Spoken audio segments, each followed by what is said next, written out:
Yes people, what is good? I am BA, back once again with another reaction in the Band of Brothers series. This is episode 7 and it is called The Breaking Point. Last episode. I really like what they did last episode by taking the time to focus on the medic character, showing you just what it was like for a guy like that, in a time like that, in a perilous situation as they had. I forget the actual name of the battle. Was it the Battle of the Bulge? It was definitely not a pretty one. Lots of casualties on both sides. They had to hold a line in front of the forest against tanks and artillery. There was grisly wounds all over the place, and this poor medic had like one bandage and one morphine to distribute amongst everyone. And then they peppered that with the additional brutality of him striking up this little bond with this nurse who he was taking the wounded to go and stay with. And by the end of the episode, her little hospice had been completely rubbled and she died. So no, the medic doesn't get to meet a nice French nurse lady while he's at war. This show does not roll like that. So yeah, who knows what's going to happen this week, but I'm looking forward to it. This is episode 7 of Band of Brothers, The Breaking Point. Let's check it out and see what it's saying to it. I've seen my friends, my men being killed. It's never easy the first time you play Call of Duty, mate. I've been there. You couldn't build a fire.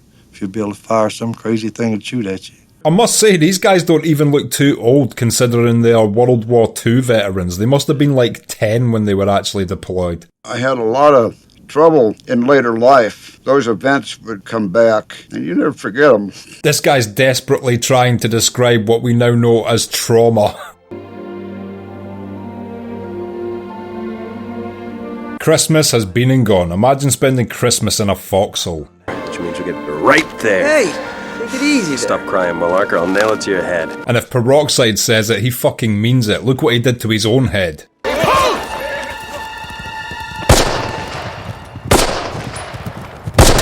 I wouldn't be too proud. It did take you 3 attempts, but you know, much respect to the headshot.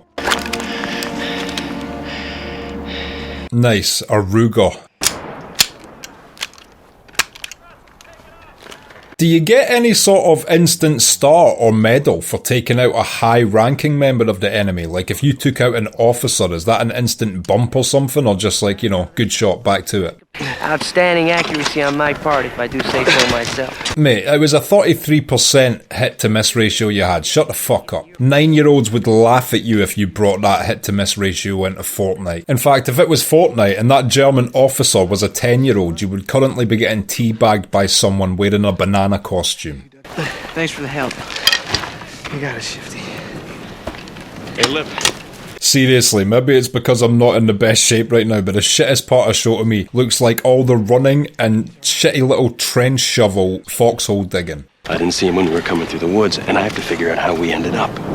2 wounded. I reckon Peroxide survived just by looking so Aryan. What, a German sniper's probably had him in his sights for the last 3 episodes and been like, no, we can't, he's perfect. Oh, Jesus, it's who? He shot! Sniper! No, he shot himself! Oh no. What happened? Just went off! How are you doing with a loaded gun in your pants? Shit, fuck, I wasn't touching or nothing! Oh my god, and long after death, the German officer got his own back. We got loads of grisly wounds last episode. It's nice to see that this episode isn't deciding to change pace. You would think a leg shot isn't fatal, but he literally looks like he might be dying. If he hit that artery on the inside of his thigh, he will die. There's a definite death artery on the inside of your thigh there. I don't want to bring it up to him at this exact moment, but this reduces his accuracy stats to 25%, and one of them bullets went on himself. Doc! Oh my god, just like that, dead. He must have hit that artery I was talking about. Okay, because it was fatal, let's improve his accuracy stats to 50% and ignore the fact that one of the 2 shots was into himself. By the time we got him to the aid station, he was already dead. A bullet cut the main artery in his leg, sir. Ah, just exactly what I was saying then. That artery will get you. It's the assassin's choice. Not many people know about it. There's also quite a dodgy one in your arm. If you nick, you're pretty fucked. Dick is almost frozen stiff. There were long stretches where we didn't know where Lieutenant Dyke was. He'd disappear, go off on these walks for hours at a time. He had to prepare his keynote speeches for the feminist rallies coming up. Dyke wasn't a bad leader because he made bad decisions. He was a bad leader because he made no decisions. I'm trying not to crack jokes, but they've literally given me a Dick and a Dyke. If these two ever get in a van, it is fucking game over. Sometimes we got the feeling E Company was an annoyance to him, something unpleasant he had to get through before he could continue his march up the ladder. You definitely wouldn't want someone in your company who is perceivably just there to get a little bit of, oh, I've been in the shit before they get bumped up in rank. It would be like having like Prince Harry in your unit in Iraq. You'd be like, we know for a fact you're fucking protected. You ain't gonna be in this shit with us. Fuck off. And then the princes look so great, you know, when they get older to the British public because they've served in the British military. Sitting around freezing her ass off, singing Dyke's praises. Hard to tell if they're just 100% bitter about Lieutenant Dyke or if the cold is making them bitter. The cold can make a man bitter. How could anyone really hope to gain the respect of the toughest, most dedicated sons of bitches in the entire ETO? Is he trying to make a point to them, like Dyke's trying his best, he's never gonna be one of them, but they might as well try and help him kind of thing? Or is he siding with them? It seems like he's making a point on Dyke's behalf right now. Not to protect Dyke, but to protect the integrity of the company. Yeah, makes sense. One of those arrogant rich jerks from Yale. Oh, God, not another one of those. You leave off Piss Face alone, he's been through enough. If you don't believe me, smell his head. Shams? Do not ever talk when I'm talking, you got that? Shams seen too many war movies, thinks he has to yell all the time. Yeah, you don't want a drill sergeant in the field. The Germans will hear this dude from a mile away. God bless him, no one tries harder, but he's not cut out to take men into combat. I don't even want him as a platoon leader. They did a good job of making him look completely lost without any dialogue there. Buck's a real combat leader, but you know, I want Easy Company to have at least one experienced platoon leader. He does have great hand gestures. We all know who you'd like to have running easy. Trouble is, it's not your job anymore, Dick. Very true. As much as Dick would love to come back in and be the leader of Easy Company, he's been bumped up. Unless he does some negligent shit and gets bumped back down, he just has to accept that he's got a new job now. Wow, Bill. I've invested too much goddamn time shaping you into something useful. Random show connection on my channel calling him Wild Bill. I reacted to the full series of Deadwood. Go check it out if you want to see the real Wild Bill. Yeah, I know who Crazy Joe McCluskey is. And Buck kind of reminds me of him now. I don't know, he doesn't seem like he's changed that much. He might be taking things a bit more seriously, but fuck, this is worse. Not everyone will be jovial and joking about the shit. Oh, come on, you seen him, Bill. He's all wound up like a spring. Hey, he's fine. Do you think they're alluding to like PTSD or shell shock? George? Nothing stupid, Buck. George looks high as fuck. You know, last episode I was suspicious of a morphine thief. This guy is now my prime suspect. I swam across the river. I don't know. 10 miles up from the falls. I tell you, that current is damn strong. Oh, yeah. Much respect to him for actually doing that and not dying. So did Faye. Ah, sweet Faye Tanner. I know this actor. What else has that guy been in that just spoke there? His face is so familiar, but I cannot place him in anything or know his name. I think at this point they should bury the Luger. It seems to be incredibly bad luck. This German officer's about to catch like 3 bodies posthumously. Where are you from, Lipton? Huntington, West Virginia. Huntington? Yes, sir. I don't know it. How could I describe it? Almost heaven? The mountains are apparently quite youthful. I read an article about paratroopers in Life magazine. Talked about the training, how hard it was. Oh, I got caught up in the old Life magazine propaganda train. Miss what? Huntington. Honestly, sir, I try not to think about it that much. Probably a smart way to be. I don't know how I would be in this situation. I'm sure none of us do, but you wouldn't want to dwell on home too much because you would just be homesick. Good morning, sir. Sorry to disturb you. This came from Division. Nice to know you can still get mail in a foxhole. Come by here, y'all remember to smile for the camera. Got to keep the morale up for them folks back home. See, that's some shit I wouldn't do. I wouldn't want to lie to the people back in my country as to how things were. I wouldn't be smiling whatsoever. I'd be like, this is shit. I'm doing this for all you people to chill and enjoy your days. Fucking appreciate how shit this is. We are not having fun. We didn't need to be fucking rescued by Patton. Got that? And also, is footage of that quality with individual interviews available from World War II? I've never seen anything like that. Hey, Joe.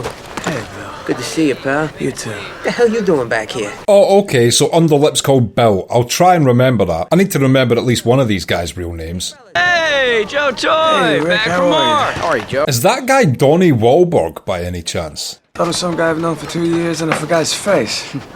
Joe got hit in the arm. Maybe it was his birthday. There's enough crap flying around here, you're bound to get dinged sometime. Almost every single one of these guys has been hit at least once. Damn, that guy has dodged so many potential fatal headshots thanks to his helmet. Look at all the holes in that thing. It's never been hit. You're one lucky bastard. Takes one to know one, Skip. If you were part of a platoon and like you'd all taken injuries and there was just a few guys walking around and miraculously unscathed, you would be like, oh, you fuck, I hope you get shot in the ass cheek today. Rather large butt in Holland. Yeah, kind of an easy company tradition getting shot in the ass. Speaking of which. Another chunk almost took out his nuts. How about those nuts, Sarge? Doing fine, Bill. The only setting where it's acceptable to ask a man how the health of his nuts are. He was already a legend. Stories about Spears are probably all bullshit anyway. A legend from a different company. This is interesting. Shot one of his own men for being drunk. You're kidding. That's unbelievable. Okay, that's kind of psychopathic, not so much legendary. What are you men doing out here? We were watching the lines, sir. This is the guy earlier on we saw executing a load of people, right? How did he move up to a position of authority? Gotta look at this shit! One of those 1st Battalion fuckers took a dump in my foxhole! Oh, no. Now, there's a situation you don't see anymore. You would be so annoyed if someone shat in your foxhole. We should fall back to a different location, dig in. No, it's our job to hold the line. That is Donnie Wahlberg, isn't it? He's got the Wahlberg facial genes. I don't know if he's ever beaten an Asian person to death for being Asian, but aside from that, he's definitely a Wahlberg. Incoming! Take cover! Oh shit, here we go. Find some cover! Find the foxhole! I mean, is there such a thing as take cover during an artillery strike? Take cover! Damn. To be honest, the safest place is probably up a fucking tree, because at least you know the explosions are going off on the ground below you. Even if your tree falls over, you'd be better off. And again, man, these special effects are epic. These all seem like real explosions going off and not CGI after the fact. I love to make my own firecrackers, cherry bombs, ladyfingers. Well, anything that gets you through it. Why are we not getting to see his legs? I don't like that. Show us his fucking legs. This is framed to reveal he has a horrific injury in his legs.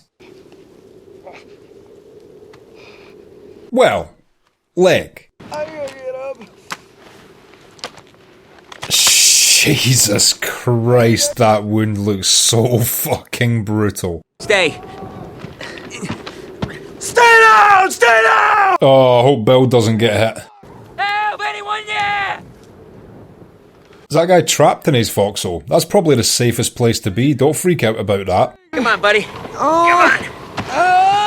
Come on, pal. You said you get back in station for me. I mean, is there any chance he survives this? Did the explosion instantly cauterize the wound? Because otherwise, I have no idea why he isn't pissing pints of blood out of that leg per second.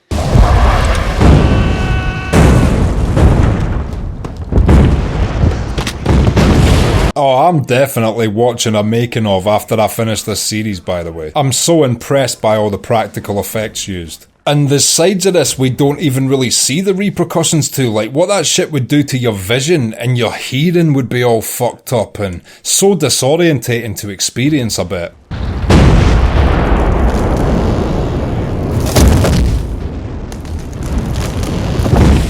Fucking hell, wow. This forest got absolutely decimated. You get things organized here. I'm gonna go for help. Is that guy basically running away, deserting? And that is a perfect pictation of just like what real war injuries look like, man. It's just all fucking organs and horrible. Like, most movies do a terrible job of showing what real injuries are like, and this is doing such a great job of just showing you the butcher shop nature of it all. Holy fuck, he survived. And now the guy who was carrying him's legs fucked. Bill, you going first. Whatever you say, Doc. Whatever you say. Over here. Take this man. No, Bill's leg. I didn't realise it was Bill whose fucking leg's gone as well. I mean, the bottom half of his leg is done for. He was wounded in Normandy and again in Holland. He received the Silver Star for his part in taking out those German guns on D-Day. That's quite interesting. So it's just showing a man slowly deteriorating due to seeing his friends die, rather than the personal fear or injury or anything like that. It's just merely the loss of friends, which is fucking with this guy. Which is a horrible shame to see, obviously. I guess he just couldn't take seeing his friends Tori and Garnier all torn up like that. No one ever thought any less of him for it. As I was saying a few episodes ago, I wouldn't want to make friends if I was deployed in a really dangerous situation. I'd be a dickhead to everyone. I'd guard them to the death, but I wouldn't want anybody to make friends with me, or I wouldn't want to start to like anyone else. It would be too soul-destroying to see them die. First Sergeant Lipton, you organize things here, and I'm gonna go for help. Is this them shit-talking Dyke again? I didn't even realise that was Dyke that ran up and said that, but if it was, it came across as incredibly cowardly. Doesn't do anybody any good, okay? Yeah, I got you. Alright. Wise ass. I can't see what he's saying, but at the end of the day, the other guy's just keeping it real. They all know what Dyke's like. No point lying about it.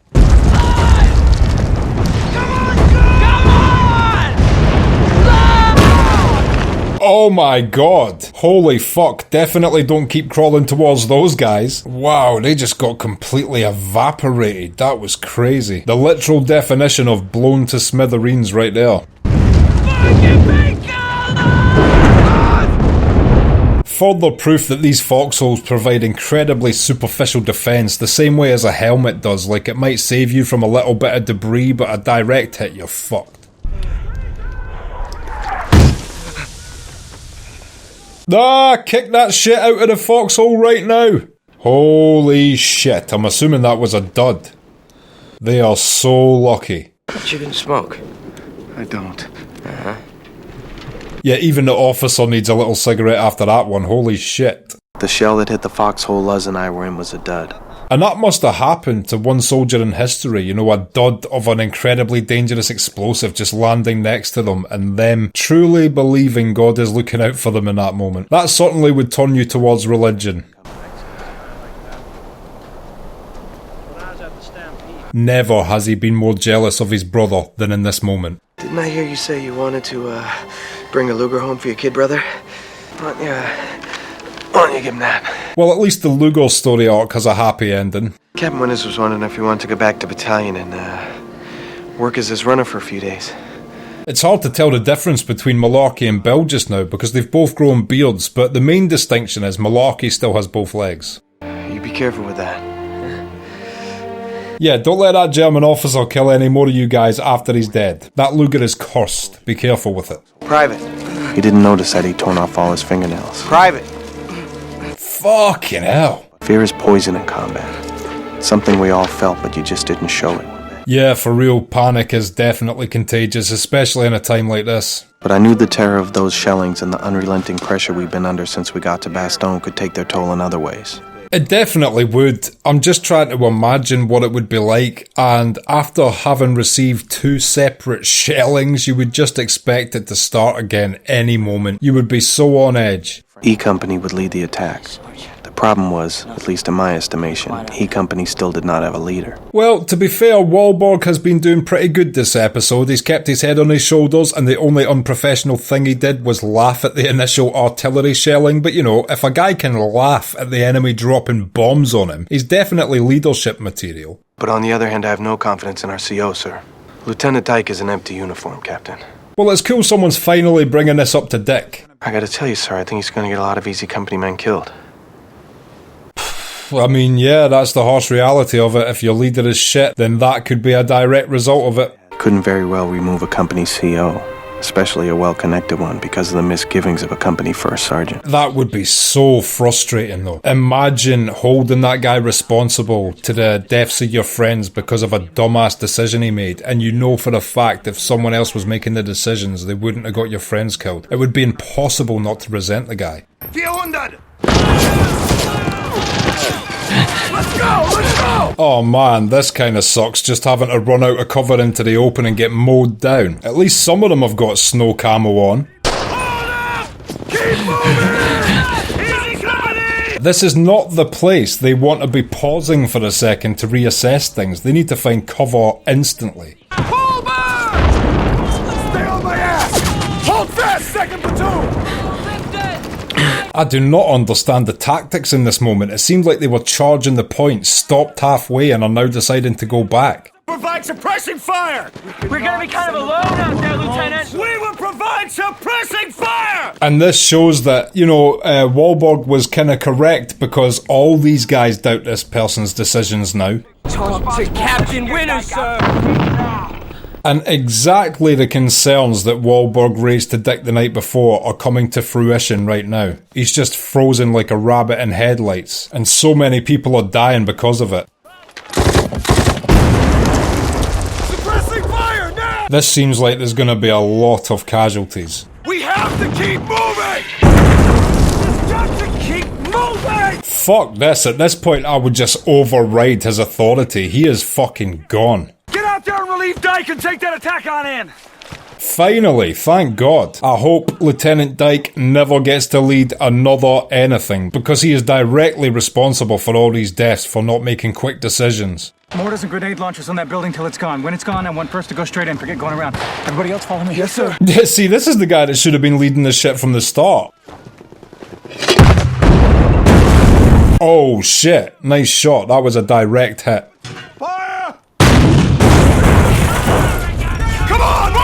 The destructiveness of tank shells is an incredible force of nature. You can feel the power when one gets shot in this show. The other side of the town, you see the side of them? No! Radio, anything? No, sir!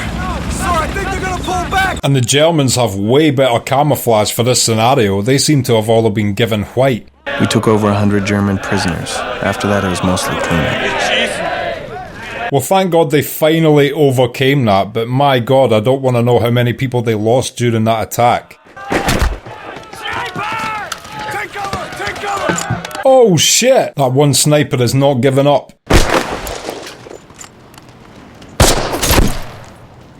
Nice shot. And much respect to him for playing the part of human bait there. Hey, Sarge. Yeah. You true about Dyke? Yeah. What I'm wondering about Dyke is, he's like shown himself to be an absolute coward, confused, scared stiff in a moment of crisis. Will he now go away and still get his promotion because technically he was in this? That would be infuriating. 2 days later we took Noville, and after that, Rashon. Just non-stop. There must have been a lot of insomniacs in war, because I would find it so hard to get a night's sleep with all this shit going on. We spent our night in Rashomp in a convent. It was the first time we'd spent a night indoors in a month. That would be so nice after sleeping in a foxhole in a snowy forest all winter. Hitler had launched a counteroffensive in Alsace, and we were bound for the town of Hagenau to help hold the line. Oh shit, these guys never get a day off, do they?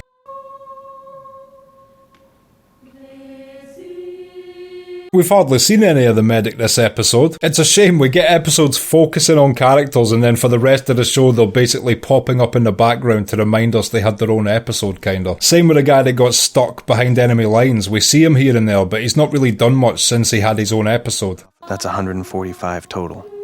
We were going out with 63. No way, so over half the entire troops were lost with that mission. Our month in Belgium cost us one good officer, Buck Compton, and one bad one, Norman Dyke. I never saw Bob Compton die. What happened to Bob Compton? Everyone says they heard it from someone who was there.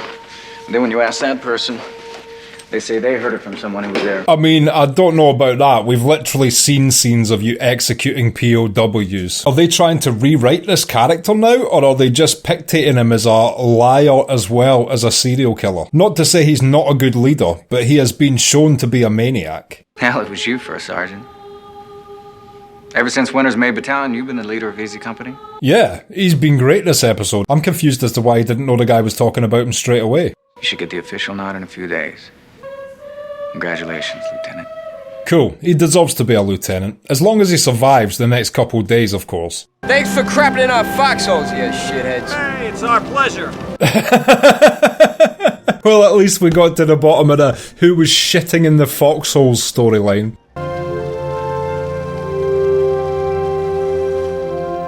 And again, another really nicely framed shot to end the episode with there.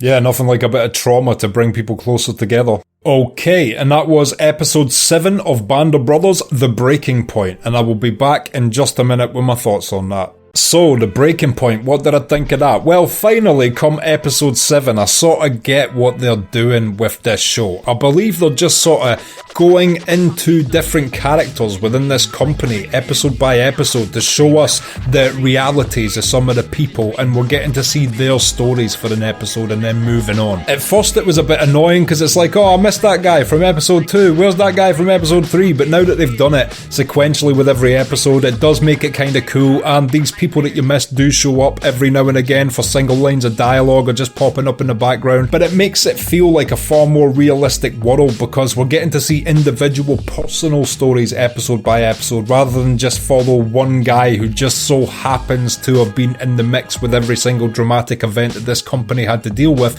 which in reality wouldn't have been the case. And this kind of reminds me of the episode where we were focusing on Dick, because Wahlberg's character, I think it was Donnie Wahlberg, I'll be horribly mistaken if it wasn't, but he looks like a Wahlberg, so I'm just assuming it is, because his character was another competent officer that wanted what was best, and unfortunately this episode displayed that sometimes through politics people get in positions of leadership which directly as a result cost way more lives than if a competent leader was making the decisions would have done. And he was 100% correct when he approached Dick with his worries, because the next day Dyke froze in the field in a moment where he had to make split-second decisions in order to reduce the loss of casualties, and he just wasn't able to do it. Sat there like a rabbit in headlights while his men were dying around him and just had no idea how to handle the situation. And again, the battle scenes were just incredible, considering this basically picked up where we left off last episode with them now having to move through the forest to the next capture point. We've had a few episodes like this, but every single one of them feels fresh just due to the individual scenarios going on being different. And it was another episode where I was just so impressed with the pyrotechnics and special effects all round, from the ghastly leg wounds to the trees flying through the air due to explosions. They really did not cut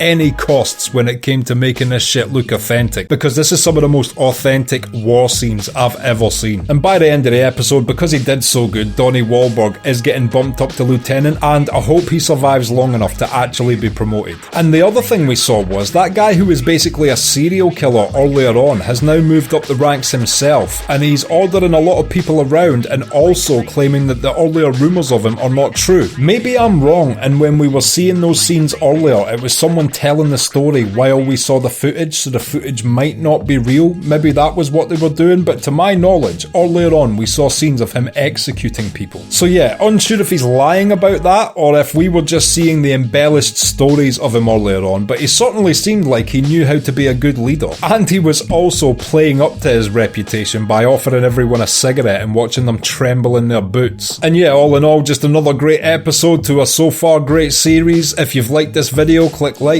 subscribe to the channel to see more videos like this, ring the bell to be notified as to when they drop. If there's anything you want to talk about, comment down below, and share this around to anyone you think might appreciate it or want to watch these reactions along with us. My Patreon link is down in the description. If you become a patron, you get access to my blog, you get access to these reactions I put on YouTube a month and a half in advance, and you also get access to full-length versions of everything I react to. So consider becoming a patron, it helps me and my channel out so much, and until next time, I have been BA, peace.